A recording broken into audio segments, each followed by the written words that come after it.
अगर दिन नहीं तो तुम्हारा धन में चलाओगे सर। मुझे पता नहीं था, बस सॉरी। अगर जिला मुजफ्फरनगर में घुस गया ना, अगर जिला मुजफ्फरनगर में घुस गया की तस्वीर लेगा तो इलाज गंजा करके भेजेंगे। गोलियां चलवाएं, कीले गड़वा दें, 13 महीना रहे हम बॉर्डर पे, लेकिन तुम्हारा कार्यकर्ता यहाँ भी कर रहा है। भैया मेरी बात मेरी बात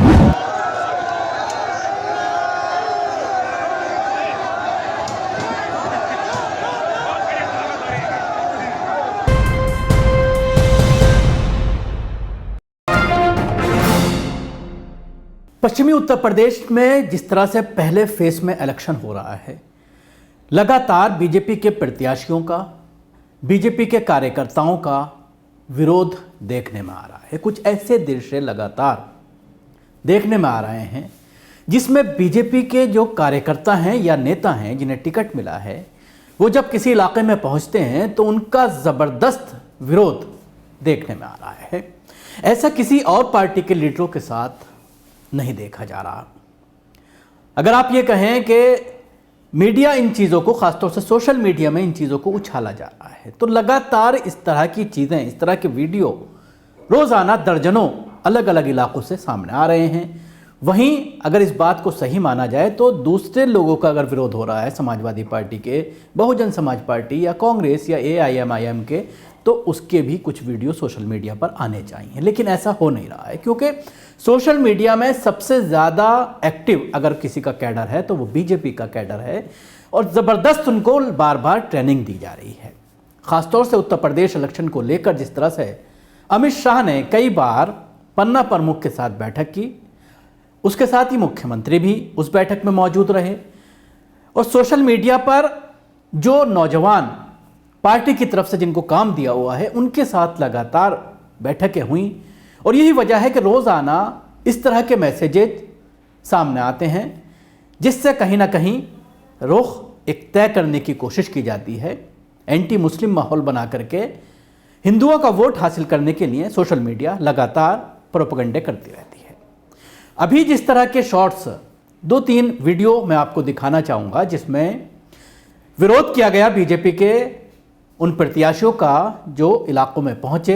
एक वीडियो सबसे पहले मैं दिखाना चाहूँगा कि जो रथ है, चुनाव रथ, क्योंकि पूरा चुनाव इस वक्त रैली और वो जिस तरह से बंद कर दी गई हैं सभाएं, तो उसके बाद डिजिटल पूरा हो रहा है, और डिजिटल के लिए सबसे ज़्यादा अगर संसाधन किसी के पास है तो वो है भारतीय जनता पार्टी। डिमोनेटाइजेशन के बाद तमाम पार्टियों का पैसा जिस तरह से ख़त्म हो गया, उसके बाद बीजेपी लगातार जिन राज्यों में भी सरकारें बन रही हैं, जिन राज्यों में भी चुनाव हो रहा है, वहाँ पर पूरा प्रचार का जो सामग्री है, ख़ासतौर से डिजिटल मीडिया का जिस तरह से इस्तेमाल किया जा रहा है, उसमें कोई उनका मुकाबला नहीं कर सकता। एक एक सीट पर, एक एक विधानसभा सीट पर 10-10, 15-15 प्रचार की जो डिजिटल गाड़ियां होती हैं जिसमें बाकायदा म्यूज़िक चलता है, वीडियो चलता है, गांव-गांव जा कर के उसमें दिखाया जाता है, और जिस तरह की वीडियो प्रचार के लिए बनाई गई हैं कि 2 करोड़ लोगों को रोज़गार मिला,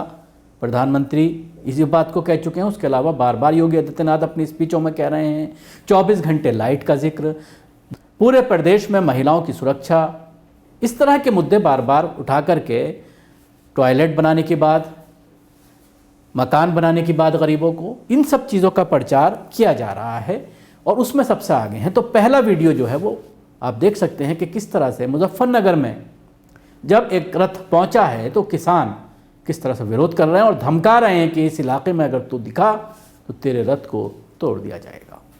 अगर दिन नहीं तो तुम्हारा धन में चलाओगे सर। मुझे पता नहीं था, बस सॉरी। अगर जिला मुजफ्फरनगर में घुस गया ना, अगर जिला मुजफ्फरनगर में घुस गया की तस्वीर लेगा तो इलाज गंजा करके भेजेंगे। मुझे कोई लड़ाई नहीं,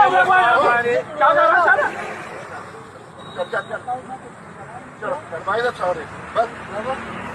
दूसरा वीडियो संभल का है। संभल में जो बीजेपी के प्रत्याशी हैं वो प्रचार के लिए गए हैं तो उनका विरोध किया जा रहा है। 30 सेकंड का एक छोटा सा वीडियो है, और उसमें वो ये कह रहे हैं कि हर किसी को अपनी बात रखने का मौका मिलना चाहिए, विरोध ना करें, और उसके साथ ही वीडियो बनाने से भी कहीं ना कहीं वो और उनके कार्यकर्ता रोक रहे हैं। गोलियां चलवाएं, कीले गड़वा दें, 13 महीना रहे हम बॉर्डर पे, लेकिन तुम्हारा कार्यकर्ता यहाँ भी कर रहा है। ना भैया सुनो, मेरी बात सुनो, मेरी बात सुनो, एक मिनट मेरी बात सुनो भैया, एक मिनट मेरी बात सुनो भैया, ये वीडियो बंद करो तब बात करो, है ना, वीडियो बंद करो, मेरी बात सुनो। आपके गाँव में योगी का विकास है, गाय की प्रसार हो रही है।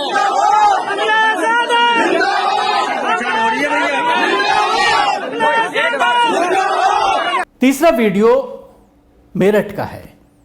मेरठ में काफिला बीजेपी के प्रत्याशी का जब जाता है तो वापसी के वक्त पूरी भीड़ उनको घेर लेती है। हाथ में आरएलडी के झंडे नजर आ रहे हैं। राष्ट्रीय लोकदल के कार्यकर्ता सैकड़ों की संख्या में इकट्ठे हो जाते हैं और हुटिंग करते हैं और उसके बाद प्रत्याशी को वहां से भागना पड़ता है।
तो ये कुछ वीडियो जो मैंने आपको दिखा करके बताने की कोशिश की कि किस तरह से बीजेपी का लगातार विरोध हो रहा है। कल भी हमने इसको लेकर एक वीडियो बनाया था कि इस तरह के वीडियो रोज़ाना सैकड़ों की संख्या में लगातार सामने आ रहे हैं और ज़बरदस्त विरोध देखा जा रहा है। अब ये जाहिर सी बात है, इन सब चीज़ों को लेकर के जिस तरह से गोदी मीडिया एक तरफा खबरें चला रही है, कल आपने देखा होगा और आज भी अपने अखबारात में आपने देखा होगा कि किस तरह से नाहिद हसन को एक विलन के तौर पर पेश करके, जैसे ही कल समाजवादी पार्टी ने अपनी लिस्ट की घोषणा की, हालांकि पहले फेज का नामांकन पहले ही हो चुका है और पर्चा बाकायदा समाजवादी के जरिए दिया जा चुका है और उसके बाद इलेक्शन कमीशन ने भी नाहिद हसन को जो है पूरी तरह से स्वीकृति दे दी है।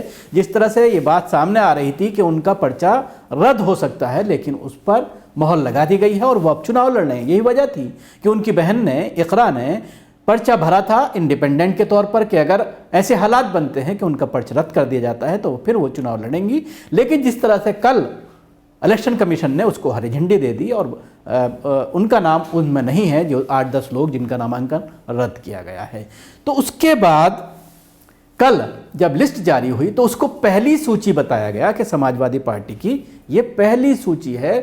बड़ी बड़ी हेडिंग्स में उसको चलाया गया और तुरंत संबित पात्रा, बीजेपी का जो स्पोक पर्सन हैं, वो तुरंत तमाम चैनलों पर लाइव आ गए और जिस तरह से उसमें लिस्ट के ऊपर बात की गई कि ये सब आपराधिक प्रवृत्ति के लोग हैं, इनके ऊपर दर्जनों मुकदमे हैं, लेकिन सवाल ये खड़ा होता है कि आप सिर्फ एक पार्टी के प्रवक्ता को बिठा करके दूसरी पार्टी के लोगों के जो कैंडिडेट हैं उन पर आरोप लगाना, हालांकि बार बार ये बात उठती है कि प्रदेश का मुख्यमंत्री, उप मुख्यमंत्री के ऊपर दर्जनों मामले हैं और दर्जनों ऐसे 50% ऐसे कैंडिडेट हैं जिन पर आपराधिक मामले दर्ज हैं, बीजेपी के कैंडिडेट हैं, उन पर मीडिया बात नहीं करती, उन पर कोई किसी तरह की डिस्कशन नहीं होती।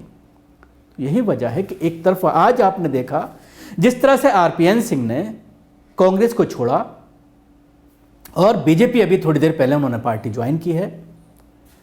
राहुल गांधी के करीबियों में से ये तीसरा नाम है जिसने पार्टी छोड़ी है और उसके बाद लगातार तमाम चैनलों पर इस खबर को प्रमुखता से दिखाया जा रहा है और अब ये आकलन शुरू किया जाएगा। अगली स्टोरी जो होगी वो ये होगी कि आरपीएन के बीजेपी ज्वाइन करने के बाद पार्टी को कितना फायदा होगा और क्या जो अभी स्वामी प्रसाद मौर्य के साथ जिन नेताओं ने पार्टी को छोड़ा था उसको इनकी कमी जो उसकी कमी को इनके जरिए किस तरह से पूर्ण किया जा सकता है, इस पर पूरी तरह से लोग बैठ जाएंगे, विशेषज्ञ उस पर बात करेंगे और फिर बीजेपी को जिताने का दावा किया जाएगा कि इनके आने के बाद बीजेपी को जो थोड़ा बहुत नुकसान हो रहा था कई नेताओं के जाने से, उसकी कमी ये अकेला नेता पूरी कर देगा। तो इस तरह की स्टोरीज अभी थोड़ी देर में ही चलनी शुरू हो जाएंगी। तो जाहिर सी बात है कि पूरी कोशिश, पूरा दमखम गोदी मीडिया के जरिए बीजेपी को सत्ता तक पहुंचाने के लिए उत्तर प्रदेश में कोशिश की जा रही है। अब ये देखने वाली बात होगी कि क्या ये विरोध जो पश्चिमी यूपी की कुछ सीटों पर नजर आ रहा है वो आगे भी जारी रहेगा और ये विरोध बीजेपी के खिलाफ पोलिंग बूथ तक पहुंचेगा। शुक्रिया। आपको हमारी कोशिश कैसी लगी ज़रूर बताएं। हमारे यूट्यूब चैनल को सब्सक्राइब करना ना भूलें। इसके साथ ही बेल आइकन ज़रूर दबाएं। अगर आप ये वीडियो फेसबुक पर देख रहे हैं तो पेज को लाइक करें, उसके साथ ही फॉलो करें।